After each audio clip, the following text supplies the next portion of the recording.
I'd like to thank our reader, Angela Davis, for the fabulous reading and also for the story, as well as Gary Lynn Floyd and our own CSL music team for the supporting music today. This is week 2 of a 4-week series on the 4 pivots by Shawn Ginwright, and each week is independent. We continue to look at creating a tapestry of our own lives so that we can live from how we feel and who we wish to be. Ginwright has some amazing ideas on the second pivot, which is transactional to transformational relationships. And the reading gave you a bit of a jump start on the message. It's always good to recognize that transformational relationships involve belonging, caring, and vulnerability, among other things. But before we get into the details, as usual, I have your question for the week. What is that one choice that you can make today to recognize who you can become, to cultivate shared concern and care for others, and to show up for others in ways that matter? One more time. What is that one choice that you can make today to recognize who you can become, to cultivate shared concern and care for others, and to show up for others in ways that matter? In the first of the series, I talked about moving our awareness from lens to mirror, learning to view the mirror world as a mirror of ourselves. And today we're discussing shifting our connections from transactional to transformational relationships, cultivating deeper human connections through vulnerability, empathy, and listening. This pivot is absolutely necessary for creating sustainable, value-driven change in our relationships. The reading provided a good basis for the 2 different types of relationships. Transactional relationships are based on the performance of roles and the execution of tasks. Transformational relationships are based on those features of life like care, vulnerability, love, curiosity, connection.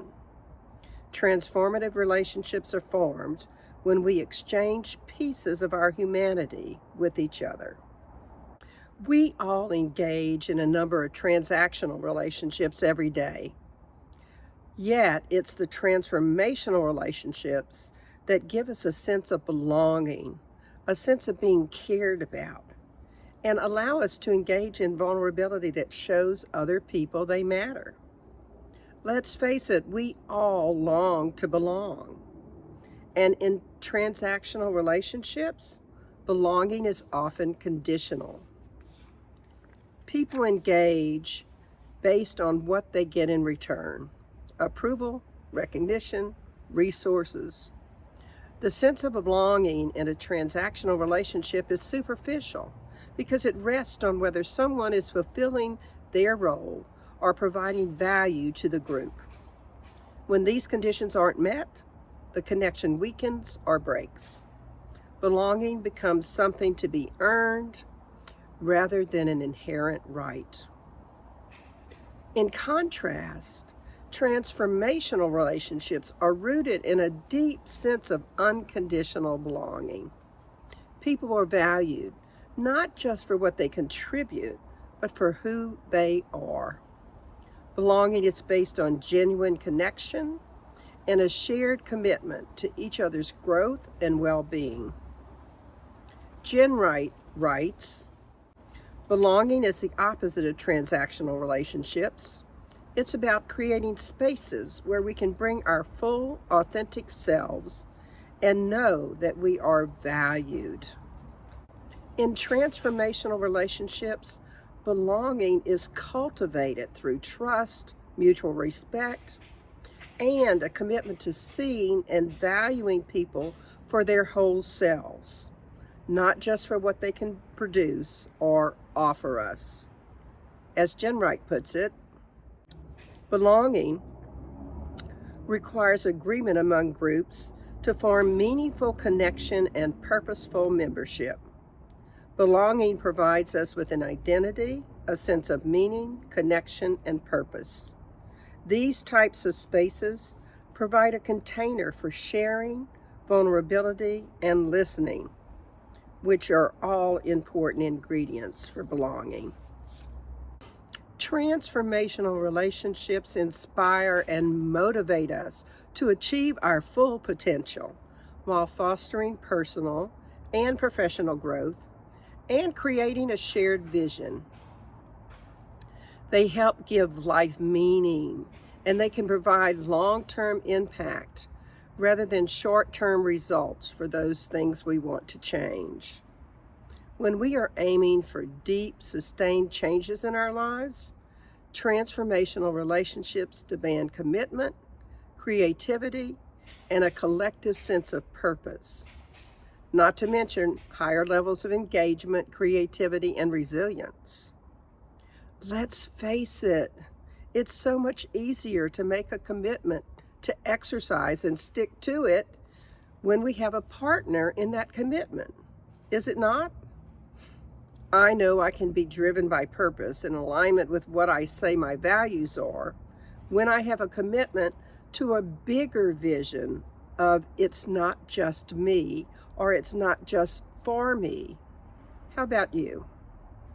Ginwright tells us, a transactional mindset thrives on scarcity, where there isn't enough time, love, or resources. We begin to see relationships and communities as a series of exchanges rather than places of deep connection. Wow, those types of relationships sound pretty shallow, don't they? I don't think I want to be in a long-term relationship where everything depends on what rewards result from that relationship.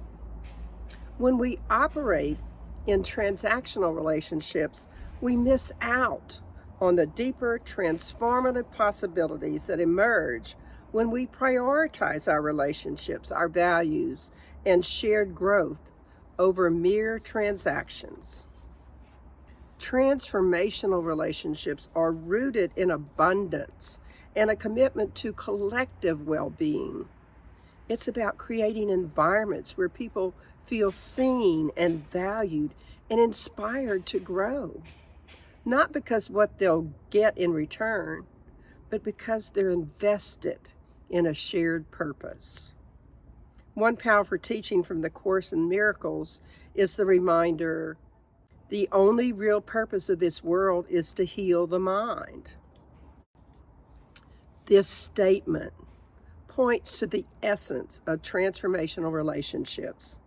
It's not just about achieving goals or driving results. It's about the internal transformation that happens when we align our actions with a higher purpose, when we are driven by a compelling vision that inspires others, a vision that aligns with the values and aspirations of those with whom we're connected. The Course in Miracles also reminds us the Holy Spirit's vision is shared because it is one. It sees no differences, for it sees only love. This type of unified vision creates a sense of belonging and shared purpose that transcends individual gains. Connection is far more important than outcomes because deep, authentic connections are the foundation of trust and collaboration. Ginwright emphasizes this when he says, transformational relationships are rooted in mutual care, a sense of belonging, and the recognition that we're all interconnected. Transactional relationships often involve a form of caring that is tied to obligation or expectation. People care for each other because it's required by social norms, roles, or because they expect something in return. This kind of caring is limited. It doesn't reach beyond what is necessary to maintain the relationships or achieve a desired outcome.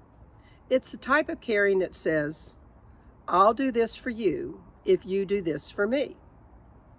In transformational relationship, Caring is driven by genuine compassion and concern for others' well-being, without strings attached.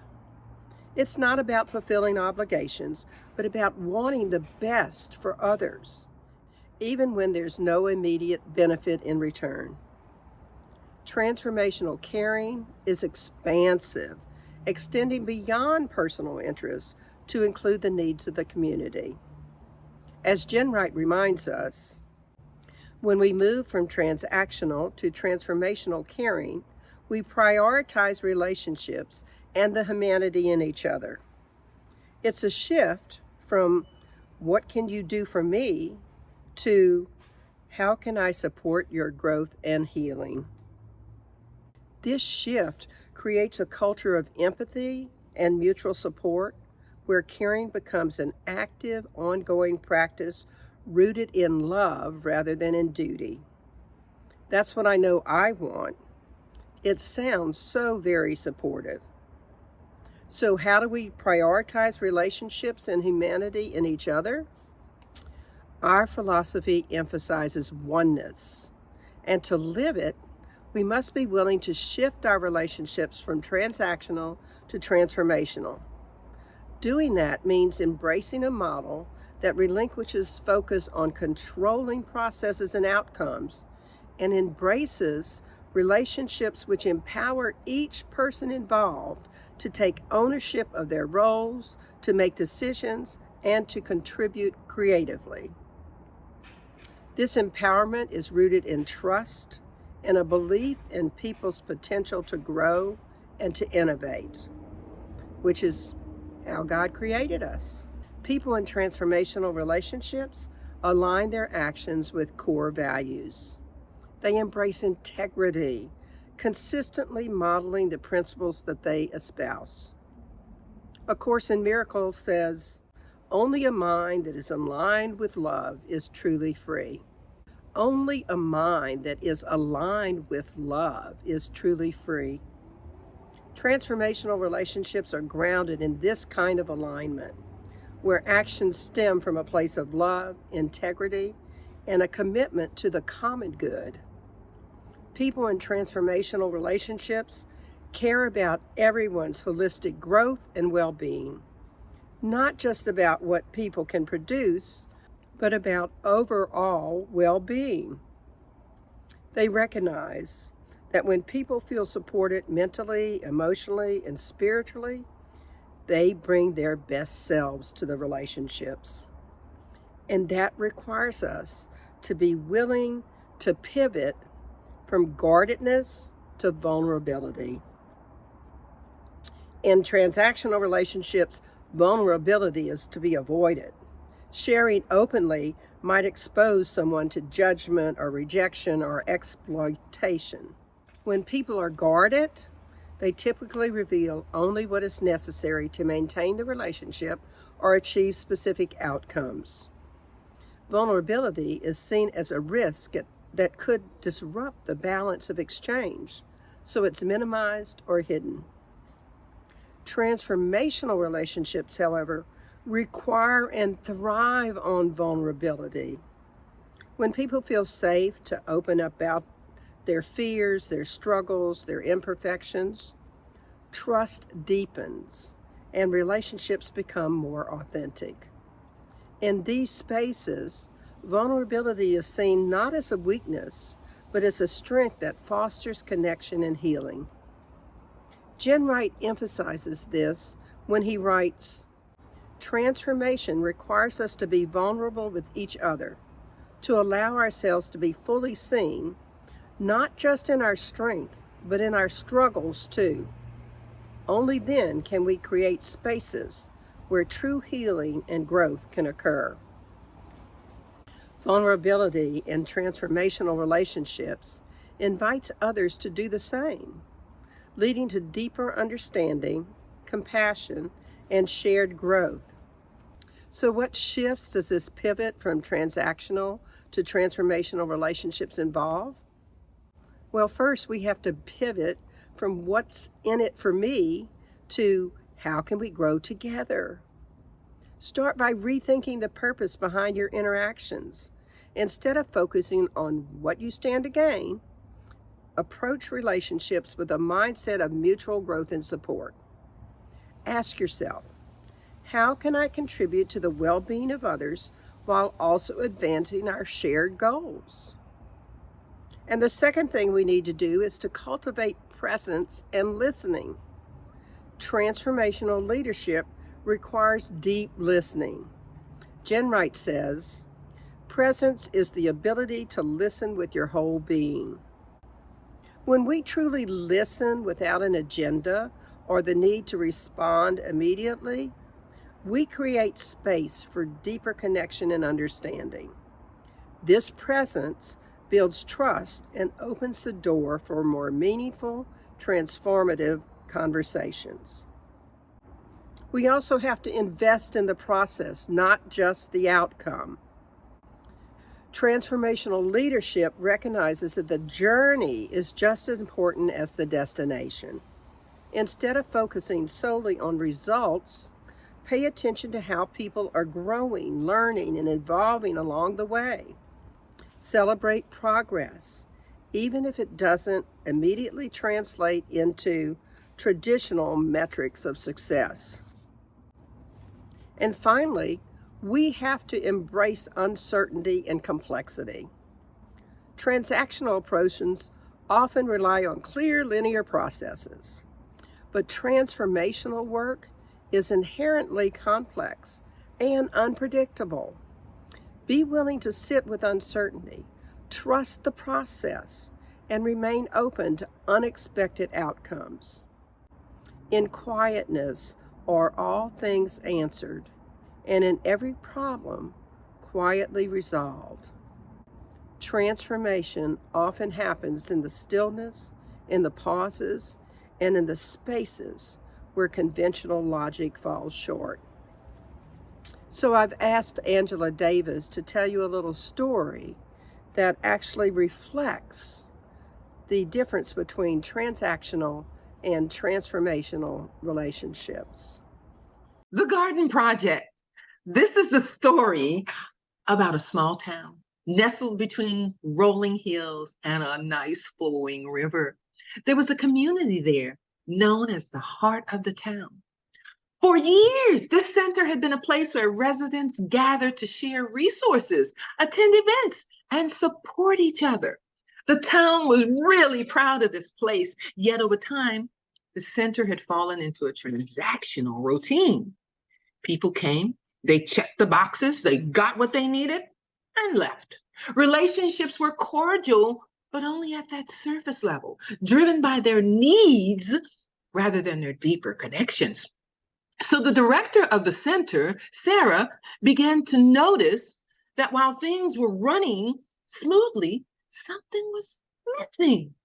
Attendance was steady, but there was a lack of energy and spirit in the community. The events were more about the logistics than their shared experiences. People contributed when it benefited them, but the sense of collective purpose faded, just didn't exist. And one day, Sarah heard about a neighboring town that had transformed a barren lot into a thriving community garden. She was inspired by this idea, and she thought, what if we create something like that? What if we make it more than just planting vegetables? What if this garden became a place where people can reconnect, not just with the earth, but we can reconnect with each other? So she decided to propose that idea at the next community meeting. And as expected, there was a lukewarm response. Some people agreed to help, but their questions were focused more on the practicalities. Well, what's in it for us? What are we going to get out of this? And another thing, how much time is this going to take? Wait a minute, who's responsible for what? You know, it was clear that the people were viewing the project through a transactional lens. Yeah, they were willing to help, but only if they could see the immediate benefits or the clear outcomes for themselves. It was all about me. Okay, I should say all about them. Undeterred, Sarah gathered a small group of people who were genuinely interested, even if their reasons were mixed. They started small, clearing the weeds and prepping the soil. The work was slow and tedious. But Sarah insisted that they take the time to talk, to really share their stories and discuss their hopes for the garden. And slowly something began to shift. One afternoon, they were planting seedlings, and an elderly man named Mr. Lewis, who had been somewhat distant, started sharing stories about his childhood when his father taught him how to garden. His eyes lit up as he spoke, and the group would listen to him intently. They would ask questions.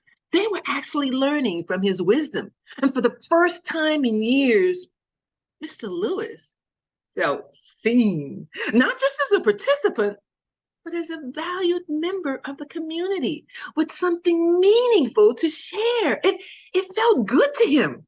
As the weeks passed, the garden began to grow, both in plant life and with the humans. This connection was just developing between them. This project attracted more people, but it wasn't just about getting the work done anymore. The garden became a place where people started to linger after the work was finished. Neighbors who had previously only nodded in passing were now sitting down together, talking about their lives, their dreams, and their struggles. There was real communication happening. Conversations went far beyond those usual exchanges about weather and daily routines. People started to genuinely care about one another. One evening, Sarah noticed a young mother named Elena, who often seemed stressed and withdrawn, staying behind after everybody had left. Sarah sat down beside her and just said, "Hey, how you doing?"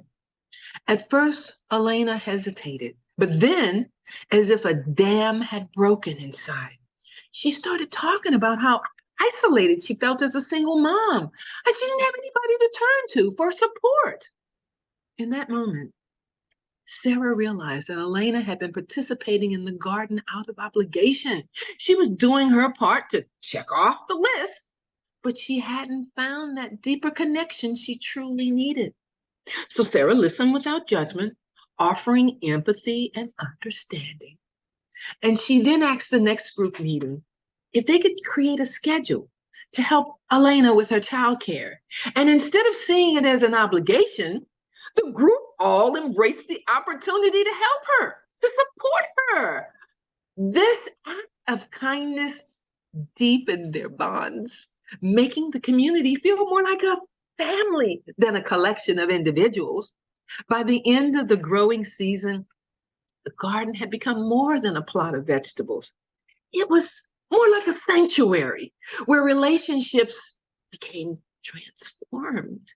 People who once participated out of duty were now showing up out of genuine care and interest. That transactional mindset of what can I get out of this had shifted to, well, how can we grow together? How can I help you? The garden, once a simple idea just to beautify the town, had become a real living symbol of what happens when people invest in relationships rather than transactions. One day, as the community gathered for their harvest celebration, Mr. Lewis stood up holding a ripe tomato in his hand. With a voice filled with emotion, he said, this garden isn't just about food. It's about feeding our hearts. We've learned to really see each other differently, to give without expecting something in return, and to be there for each other, not because we have to, but because we want to. The crowd just nodded in agreement. They knew that something profound had shifted. This garden project was a success, not because of the vegetables they had grown, but because the community they cultivated amongst themselves. They made a pivot from transactional relationships to transformational ones. And their lives were so much richer for it. Wouldn't you agree? This story illustrates how a community that starts with transactional approach, focused on tasks and roles and benefits, can evolve into a transformational space where people build deeper, more meaningful connections. When the focus shifts from merely fulfilling needs to fostering growth and shared purpose and genuine caring, relationships become transformational. It's not just about what you get, but what you can give and receive in a way that enriches everyone involved. Before I end, I'd like to share how beautifully Ginwright sums up this pivot. We heal, grow, and thrive when our relationships move beyond transactions and into spaces where we can be fully human, where we can care, belong, and be vulnerable without fear. In transformational relationships, these qualities create a foundation for lasting connections, community resilience, and personal growth. And as for our community, I'd love to mention here that we've pivoted to transformational relationships on our morning and evening prayer calls.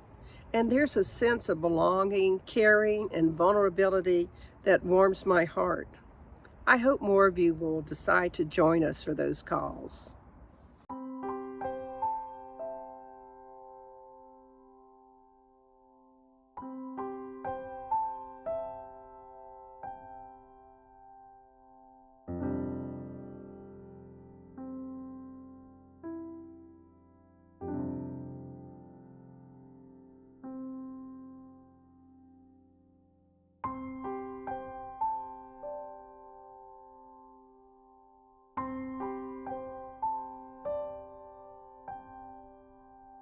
And so in summary, how might you truly move from transactional to transformational relationships? To remember that transformational relationships are all about moving from conditional, surface level interactions of transactional exchanges to deeper, more meaningful connections where belonging, caring, and vulnerability are fully embraced. So pivot in belonging. Shift from being conditional and performance-based to a shared sense of connection where people are valued for their whole self. Pivot in caring. Shift from obligation or self-interest to genuine compassion, rooted in empathy and mutual support. And pivot in vulnerability.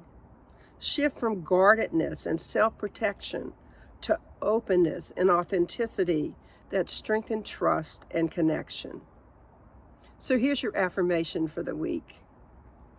How is it today I so easily and willingly make one small change to recognize who I might become, to cultivate shared concern and care for others, and to show up for others in ways that matter?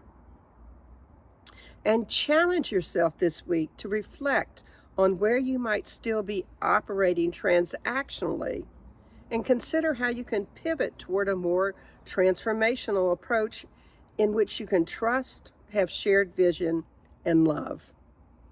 I invite you to check in a couple times a day and notice where you're living in transactional versus a transformational world. So let's pray. We just take a deep, nourishing breath. We move into that place from our head to our heart where we know that we live in the transformational relationships of love and caring and belonging. I am absolutely certain that each of us is noticing this week how we can actually shift some of our relationships more into that area of transformational, where we can actually look at how we can look at the greater good, how we can let go of receiving something in return for giving, and just give, knowing that eventually it comes back to us multiplied abundantly. So I am so grateful for this community. And it's from that gratitude that I release these words into the law, into that knowing that the yes is said. So I can say amen, and we can affirm it together. And so it is. And I want to thank everyone who continues to contribute.